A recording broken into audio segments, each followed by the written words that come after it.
know it sounds cliched, but the trust among the team that lifts this, it's beyond solid. The turf wars that sometimes exist in an organization where there are silos, that lack of trust isn't there.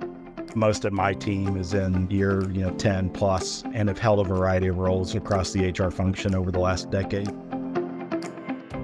Welcome to our WhatWorks podcast series. I'm Josh Burson, and you just heard from Levi Lovercamp, Chief Workforce Planning Officer at Secours Mercy Health, a U.S.-based healthcare organization with 60,000 employees. In this episode, Kathy Enderis, our Senior Vice President of Research and Global Industry Analyst, will be talking with Levi and Alan Colonhay, the Chief People Officer at Secours, about organizational transformation and how they have successfully implemented systemic HR practices. Let's get started. Alan, Levi, thanks for joining me on the WhatWorks podcast as we explore the relationship between systemic HR and career pathways.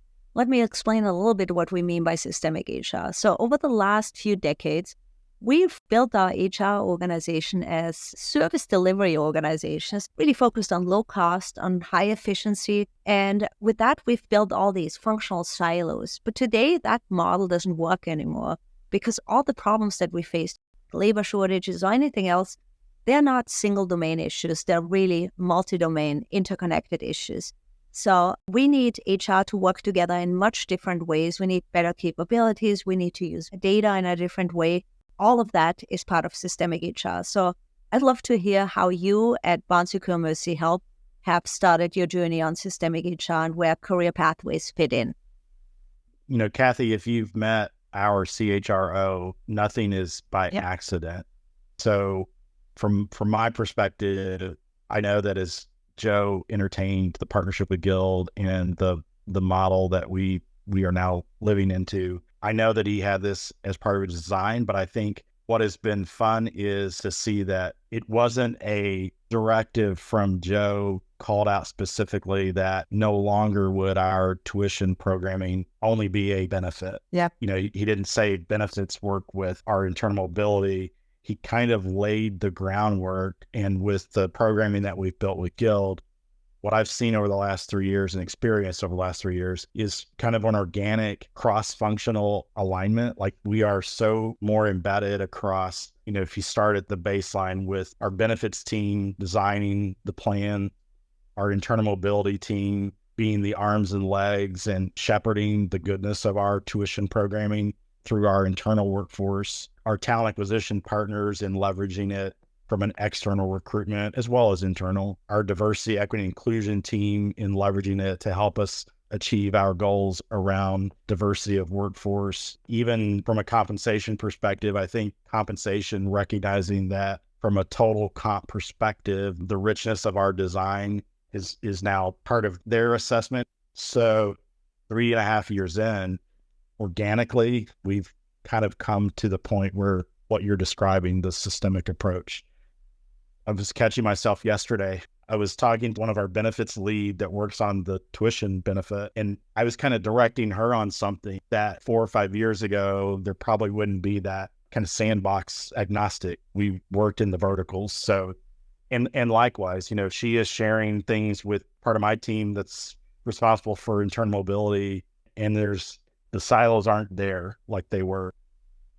I'll probably double down and add a few thoughts on that. One of the things that I'm coming to really realize and understand and appreciate is the notion of culture and teamwork and relation that we've built within our HR function. And a lot of that has to do with Joe Gage as a CHRO being here for 13 years, really being dedicated to our ministry, our organization, and hiring the right people who work really well together. And I think it's pretty cliche, but as an HR function, we got to have our own culture, right, before we're helping the organization with theirs. And Joe's been very intentional about hiring the right people, exiting the right people, and building, especially with COVID driving us to more of a virtual workforce, a team that is seasoned together in many ways. And so I used to run the total rewards function. So for me to work with Nicole Martell, our rewards leader, I hired her 10 11 years ago, right? So in some ways, the silos aren't necessarily built differently as much as we work together differently, maybe in some ways. I also think, and Levi's right, like this wasn't an edict from Joe as much as it was an edict from the collective reporting to Joe that this is the right thing to do. Jeff Button, our talent, culture and talent leader as well, was involved in this right out of the get-go, in part because he was leading internal mobility at the time and he moved that to me when I came back 3 years ago. I do want to hit on that point too. The structure of HR is a little bit different today than it was 5 years ago, where I'm leading our workforce strategy with Levi as our workforce planning lead, our talent acquisition team, and our strategic partnership reporting to me. And our focus is workforce. We pulled in internal mobility from our talent and culture team because it's scaled talent, right? This is talent at scale. Whereas Jeff Button maintained or retained talent management as the center of expertise, leadership development, skills, et cetera, as the COE. We are basically the internal mobility team that reports to Levi is building those talent pipelines at scale. The vision, the strategy, and the execution accountability is defined within my function now. Our strat partners are focused on retention of talent. Levi and our talent acquisition team are focused on acquiring and driving mobility through our population. The other thing I'd say too, the workforce planning COE that Levi leads was historically kind of distributed out in our markets as a strategic partner accountability. And so it was very fractured, fragmented, and I'd say at best, probably a middling capability for our ministry, with defining it as a central, true COE of our HR function. We now have established best practice and control of it that Levi is now leading, certainly in partnership with the strategic partners that are out in the field. But Levi is the one driving the data discussion, driving the analytics around it, driving the school partnerships, driving the definition of pipelines and career pathways, defining the skilled education capability and those partners. So it's just worked really well. But going back to my original point, in the absence of people who care about each other, that work well together, that Joe's worked so hard over 13 years with us, we probably wouldn't be where we are, quite frankly. Levi, any thoughts beyond that? I know it sounds cliched, but the trust among the team that lifts this, it's beyond solid. The turf wars that sometimes exist in an organization where there are silos, that lack of trust isn't there. And to Alan's point, Joe has been very thoughtful about his own mobility. Alan moving into his role. I'm in year 14 with the ministry in HR. Most of my team is in year 10 plus and have held a variety of roles across the HR function over the last decade. Joe's kind of the poster leader of mobility among his own team. I think that's such a critical point, and thanks for explaining that, because when I heard, Alan, that you used to run Total Rewards Office, I'm like, okay, so this is actually happening within HR as well, which we see as one of the most critical factors of driving systemic HR is that people move around within the HR function, because otherwise you don't really understand the other function, right? If you have never been in them, you can guess, right? But you haven't really been there. And you also, to your point also about the current Total Rewards leader, obviously you already have a relationship with her because you hired her a few years ago. So I want to unpack a little bit of how Joe started this, specifically on what you're doing with Guild. So the way that I understand it was Joe and the team obviously saw shortages in many different groups, including clinical talent, and you have maybe too many people in some other areas. Vacancy. They realized they were starting to click it more and more and nothing was coming out. So there was a lot of frustration targeted at our recruitment team exclusively. Whereas now a lot of what Levi's done is just engaging with our local market leaders, our operators and our clinical leaders to really get them to understand that it's a much broader picture than just recruiting from the external. that there is a notion of retention, there's a notion of internal mobility and internal development and internal pools of talent that actually could be more cost effective, more attuned to our culture and our mission, and are more diverse. There was a point during COVID when the vacancy actually dipped down because people were starting to freak out. Well, we can't afford more nurses right now. So they cut requisitions. It went down. And then as we started to see that the amount of clinicians that we had was starting to actually fall and the need for healthcare was going to reset, right? And then you had agency coming in, like Joe understood, we got to figure out what to do now, which is why at the end of 2020, he asked me to come back into this role very distinctively to lead workforce strategy. So that's kind of the birthing of it. Levi, any other perspective?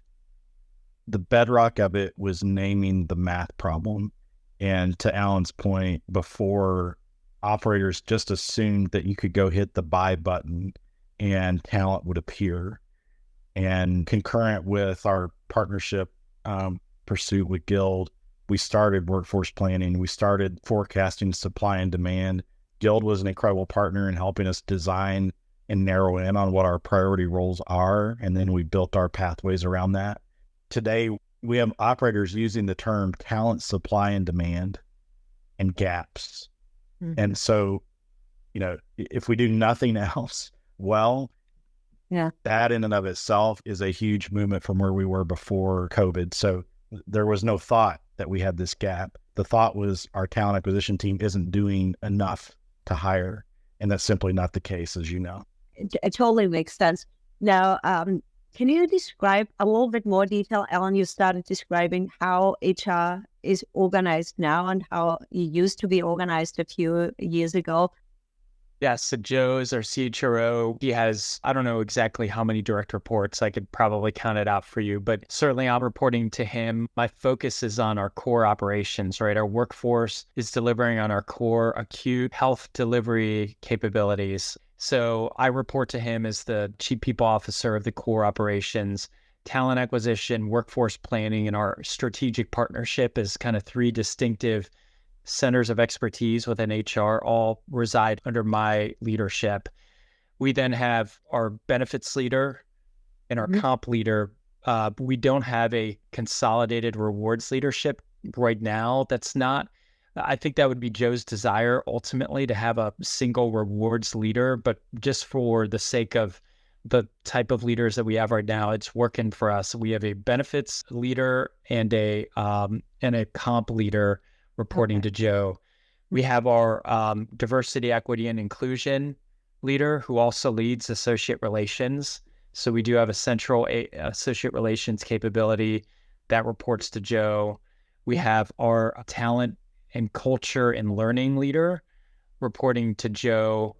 And then we have HR services reporting to Joe. So that's our operations team, our technology, our people analytics and insights team resides under that function as well. Levi, am I missing anybody else? I think you got them all. Okay. Super helpful. So this is different to what you did years ago, right? So how did it change? Yeah, I mean, me coming in is the biggest change to lead that. Usually and typically Joe would have had talent acquisition, the strategic partnership, reporting to him. Workforce planning wasn't even a thing. It was distributed in the strategic partners. But now that we have a COE, Levi is reporting to me in that function along with the strat partners and the TA team. My prior role was in the precursor to the strategic partner capability. And I can speak from that experience that the separation of those verticals often created friction and it was prohibitive to alignment across.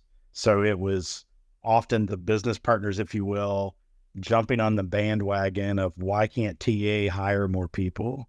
And TA feeling like the business partners were taking the position of the operators, which oftentimes we were.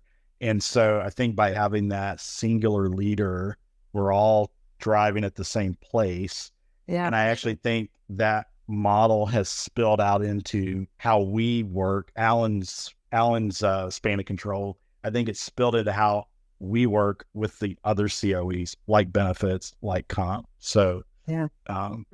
That was a game changer from my perspective, both in this role and my previous role. Yeah, for sure. Wow, this is fascinating. Thanks for walking me through that. Levi, the Guild programming is kind of under your guidance, obviously. Is that right? I mean, I know you collaborate with all of the other areas, but it's kind of your thing. Is that right? I'd say the work of workforce planning has framed up our platform with Guild. So that math problem drove how we designed our partnership with Guild. Certainly not me alone, but I'd say more the work of workforce planning is what has driven our programming and our partnership with Guild. Yeah, I think that's really key and fascinating, because in most companies that I've talked with, it's usually the learning team, L&D team that runs this, or the benefits team, which is more the old school, like here's just a benefit that you can use whatever you want to use it for, and I'm not very directed.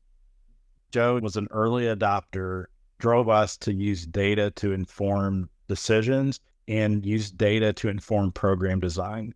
So rather than using anecdotes to decide what our tuition benefit looks like, we use the data of our workforce projections to drive that design. In fact, as we made some adjustments to it last year, all those adjustments were driven off of the workforce projections that we had worked through. So the death of the anecdote is what he used to say. I love that. Death of the anecdote. That's great. Wow, fantastic. I know we only have a few more minutes left, but I think we covered lots of ground. So anything else that we should talk about in this kind of how the changing kind of HR organization or changing way of HR working together support this kind of program? Mm-hmm. Yeah, Kathy, I'd say one thing, it's been a critical element of this. And Levi just mentioned the death of the anecdote, being very data-driven. One of the elements of our function that is we would call it almost our secret sauce in some ways, is the notion of our people insights and analytics team. Kroger is headquartered here in Cincinnati. It's the largest supermarket chain in the world. And they have a data analytics subsidiary that focuses on consumer insights. And you can imagine the amount of data that Kroger and Walmart and Amazon are collecting, massive amounts of data. So how do they test consumer sentiment and drive basically more foot traffic or purchase? So 4 or 5 years ago, we hired a team of about 5 individuals from that organization who were consumer insights experts, and they now turn their attention towards associate insights, so sentiment and insights. Wow. And so that capability has been huge in terms of, we don't call it associate engagement, we call it associate experience. We've built out a very custom set of questions built on 12 dimensions of associate perception and sentiment and affinity, if you will. And that data set, which we collect one time on a census-wide survey every year. In fact, we're in the midst of it right now, our associate experience survey, and then quarterly pulse. And that is a lot of what we do to drive associate value proposition, the development of benefits design, et cetera, et cetera. But also they have an analytics capability that Levi leverages for all of our dashboards, the supply versus demand analysis. Like that's all done in partnership with the analytics team. So that team is a huge enabler, probably the most critical enabler of everything we do within our shop and then outside our COEs as well. Yep. Totally makes sense. And yeah, that's fantastic, because that's what we see actually in the systemic HR study as well. You cannot, what we call, fall in love with the problem without deeply understanding what the problem really is and quantifying it, not just with anecdotes, but with actual data. So it totally makes sense. Wow, this is fantastic. Very aligned with what we're seeing in that research. So thank you so much. Appreciate it, Kathy. Really appreciate both of your time. Really good to see you both. Thank you, Al. Thank you. So there you have it. What an incredible journey of HR reinvention at Bon Secours Mercy Health. One of the most important points was the impact career pathways had on building a much more strategic, much more trusting and more connected HR team. This systemic approach has not only addressed their most critical talent and business challenges, it also transformed their organizational culture for the better. I hope you found this conversation as insightful and as inspiring as I did. If you enjoyed this episode, don't forget to subscribe to our What Works podcast for more deep dives into the latest trends and best practices in HR and organizational transformation. Thanks for listening. Until next time, keep pushing the boundaries of what is possible in HR.